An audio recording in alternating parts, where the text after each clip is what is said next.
ঈশ্বর শান্তিনাথ বন্দ্যোপাধ্যায়, ঈশ্বর রবীন্দ্র সামন্ত এবং ঈশ্বর ইন্দ্রজিৎ ঘোষ স্মৃতি চ্যালেঞ্জ কাপ 2024 অনুষ্ঠিত হলো খণ্ডঘোষ ব্লকের সগড়াই খেলার মাঠে। 8টি দলকে নিয়ে এক দিবসীয় নকআউট ফুটবল প্রতিযোগিতা পরিচালনা করলেন সগড়াই অ্যাথলেটিক ক্লাবের কর্মকর্তা ও সদস্যরা। সগড়াই অ্যাথলেটিক ক্লাবের ক্রীড়া বিভাগের সম্পাদক প্রসূন মণ্ডল বলেন, নকআউট ফুটবল প্রতিযোগিতায় চূড়ান্ত খেলায় লড়াই করল বাঁকুড়া একাদশ এবং অনিল একাদশ। শেষ পর্যন্ত চূড়ান্ত খেলায় 1-0 গোলে জয়লাভ করল বাঁকুড়া একাদশ। বিজয়ী দলকে 18,000 টাকা এবং বিজিত দলকে 12,000 টাকা প্লাস দুই দলের হাতে সুদৃশ্য ট্রফি তুলে দেওয়া হলো। এছাড়াও man of the match, man of the series সহ বিভিন্ন পুরস্কারে পুরস্কৃত করা হয় প্রতিযোগিতায় অংশগ্রহণকারী ভালো খেলোয়াড়দের হাতে। ফাইনাল ম্যাচ উপভোগ করতে এবং পুরস্কার বিতরণী অনুষ্ঠানে উপস্থিত ছিলেন জেলা পরিষদের অধ্যক্ষ অপার্থিব ইসলাম, জেলা পরিষদের জনস্বাস্থ্য ও পরিবেশ দপ্তরের কর্মদক্ষ বিশ্বনাথ রায়, বিশিষ্ট সমাজসেবী মোল্লা সাফিকুল ইসলাম সহ বিশিষ্ট জনেরা। ত্রিনয়নী জুয়েলার্স হলমার্ক সোনার কাজ করা হয় ও কেডিয়াম পানি কাজ করা হয়।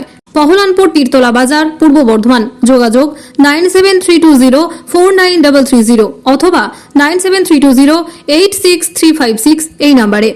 সগড়াই অ্যাথলেটিক ক্লাবের উদ্দেশ্যে এক দিবসীয় নকআউট যে প্রতিযোগিতা তারা আপনারা এলেন, কেমন দেখলেন বা কী বলবেন? সগড়াই অ্যাথলেটিক ক্লাব হচ্ছে মানে আজকে একটা দিন খেলা নয়, বছরে 365 দিনের আমরা দেখেছি মোটামুটি 200 দিন তারা এই খেলার সঙ্গে যুক্ত থাকেন। এবং সবথেকে উল্লেখযোগ্য বিষয় হচ্ছে এলাকার যেসব পিছিয়ে পড়া সমাজ, পিছিয়ে পড়া মানুষ, আমাদের আদিবাসী ভাই বোনেরা, তারা হয়তো খেলার সুযোগই পায় না। তারা হয়তো নিজেদের পেট চালাবার জন্যে মাঠে ঘাটে কাজে কর্ম ব্যস্ত থাকে, কিন্তু সেই জায়গা থেকে এই সগড়াই অ্যাথলেটিক ক্লাবের যে মূল যে দুই উদ্যোক্তা আছেন, আমাদের প্রসূন মণ্ডল এবং যুধিষ্ঠির মান্ডি, যুধিষ্ঠির হাঁসদা, এই দুই ভাই মিলে কিন্তু এই বাচ্চাগুলোকে নিয়ে যেয়ে এমনভাবে প্রশিক্ষণ দিয়েছে যেখানে হচ্ছে রাজ্য স্তরে খেলছে এবং আমাদের জাতীয় স্তরেও কিন্তু খেলছে। এবং সেই খেলার কারণে একজন আমি শুনলাম যে এখানে কনস্টেবলের চাকরিও মনে হয় কলকাতা পুলিশে একজন চাকরি পেয়েছে। তাই আমি ধন্যবাদ জানাবো যে সগড়াই অ্যাথলেটিক ক্লাবকে, যে যেভাবে আজকে পিছিয়ে পড়া সমাজকে আগিয়ে নিয়েছে, ওনারা সমাজের বুকে তাদেরকে মেলে ধরছেন।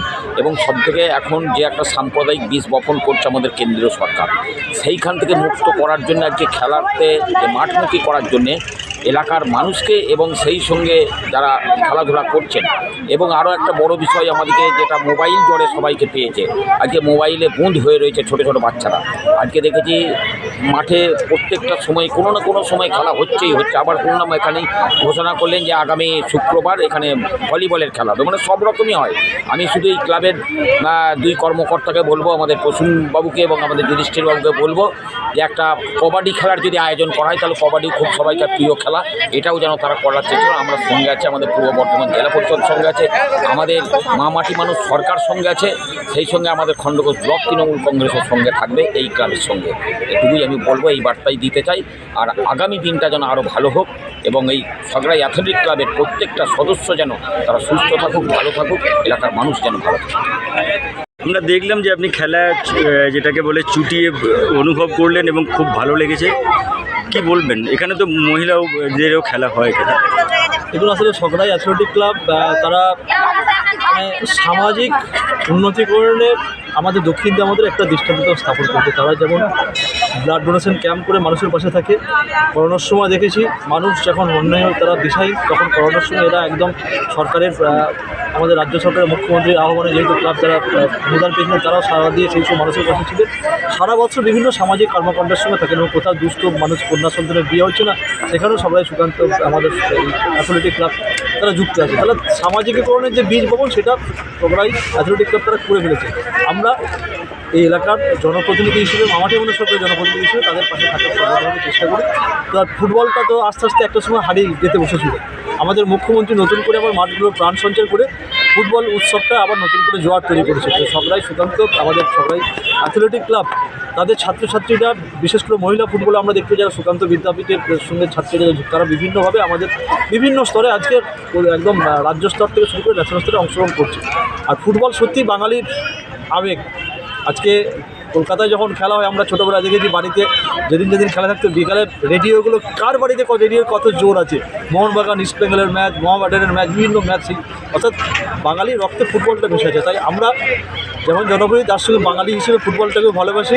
সকাল থেকেই মানে খবরটা ছিল যে ফুটবল হচ্ছে, তাই ফুটবলটাকে তারিখে উপভোগ করার জন্য আজকে অতিথি হিসেবে থেকে দর্শক হিসেবে মানে উপস্থিত থাকার চেষ্টা করেছিলাম। এসে তারিখ উপভোগ করলাম যে বাঙালি কিন্তু আজকে ফুটবলটা বলেনি। একটা সময়ের হয়তো একটা সরকার তারা সেই দিকে লক্ষ্য নজর দেয়নি, যুব সমাজকে অন্যদিকে কনভার্ট করার চেষ্টা করেছিল, কিন্তু আমাদের সরকার, আমাদের বাংলার মুখ্যমন্ত্রী মমতা বন্দ্যোপাধ্যায় আজকে নতুন করে মাঠগুলোকে আবার একদম মাঠগুলোকে জঙ্গল সাফ করে খেলার উপযোগী ঘাস তৈরি করে দিয়েছে। আবার সবুজ, অর্থাৎ আগামী প্রজন্মকে ফুটবল খেলার উপযোগী মাঠ থেকে সেই মানুষ আবার ফুটবলমুখী নতুন করে হচ্ছে। সগড়াই অ্যাথলেটিক ক্লাব তারা সেই অগ্রণী ভূমিকা পালন করে দক্ষিণ আমাদের নয়, আজকে সারা রাজ্য জুড়ে তারা একটা আমাদের এই এলাকার ক্রীড়া সংস্কৃতি জয়সঙ্গে তুলে নিয়েছে। তাই দর্শক হিসেবে, অতিথি হিসেবে আজকে সত্যি উপভোগ করলাম আজকে। দাদা, আজকে এই যে ফুটবল খেলা অনুষ্ঠিত হলো, এর সম্বন্ধে বিস্তারিত আপনার কাছ থেকেই জানবো। আজ সগড়াই অ্যাথলেটিক ক্লাবের পরিচালনায় ঈশ্বর শান্তিনাথ বন্দ্যোপাধ্যায়, ঈশ্বর রবীন্দ্রনাথ সামন্ত ও ঈশ্বর ইন্দ্রজিৎ ঘোষের স্মৃতির উদ্দেশ্যে 2024 সিটি চ্যালেঞ্জ কাপ অনুষ্ঠিত হলো। প্রতি বছর আমরা এই ফুটবল প্রতিযোগিতা করে থাকি। আজকে মূলত 8টি দল এই খেলায় অংশগ্রহণ করেছিল। ফাইনালে অর্থাৎ চূড়ান্ত পর্যায়ে বাঁকুড়া একাদশ এবং অনিল একাদশ অংশগ্রহণ করে। বাঁকুড়া একাদশ 1-0 গোলে আজকের টুর্নামেন্টে বিজয়ী হয়। আজকের এই প্রতিযোগিতায় বিজয়ী দলকে 18,000 টাকা এবং পুরো ট্রফি প্রদান করা হয়, এবং তার সাথে সাথে বিজিত দলকে নগদ 12,000 টাকা এবং ট্রফি প্রদান করা হয়। এছাড়াও অন্যান্য পুরস্কার। এছাড়াও এই খেলার সেরা ডিফেন্ডার, সেরা সাইড ডিফেন্স, সেরা স্ট্রাইকার, সেরা মিডফিল্ডার, ফাইনালের ম্যান অফ দ্য ম্যাচ, প্রতিটি পর্বের খেলার man of the match, man of the series এবং সেরা গোলরক্ষকের পুরস্কার ছিল। কে কে উপস্থিত ছিলেন? আজকের এই খেলায় উপস্থিত ছিলেন বর্ধমান জেলা পরিষদের অধ্যক্ষ মাননীয় অপার্থিব ইসলাম মহাশয়, স্বাস্থ্য কর্মাধ্যক্ষ মাননীয় বিশ্বনাথ রায় মহাশয়, মাননীয় শফিকুল ইসলাম মহাশয়, এছাড়া বিশিষ্ট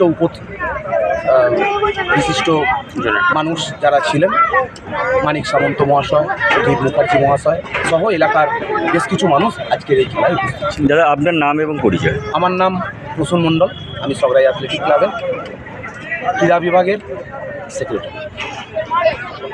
বলরাম শাহ রিপোর্ট, কৃষক সেতু নিউজ বাংলা। কতুলপুরে সর্বপ্রথম এমআরআই পরিষেবা যুক্ত 110 বেডের মাল্টি স্পেশালিটি হসপিটাল হল মেডিকেয়ার জেনারেল হসপিটাল। স্বাস্থ্যসাথী মান্যতাপ্রাপ্ত এই হসপিটালে রয়েছে AC, non AC cabin, modern OT, ICCU, NICU, micro surgery, dialysis বিভাগ, ব্রেন ও spine surgery, cancer surgery, lift সহ নানান পরিষেবা। এছাড়াও রয়েছে সিটি স্ক্যান পরিষেবা যুক্ত নিজস্ব ডায়াগনস্টিক সেন্টার, ডক্টর চেম্বার্স, ওষুধের দোকান সহ 24 ঘন্টা অ্যাম্বুলেন্স পরিষেবা। 24 ঘন্টা অ্যাক্সিডেন্ট এমার্জেন্সি, রোগীর সুচিকিৎসা, সুপরিষেবা এবং সুস্বাস্থ্যই হল আমাদের মূল লক্ষ্য। ঠিকানা সরিষাদিঘি, কতুলপুর, বাঁকুড়া। যোগাযোগ নম্বর 9434216662 অথবা যোগাযোগ করুন 9732212924 এই নম্বরে।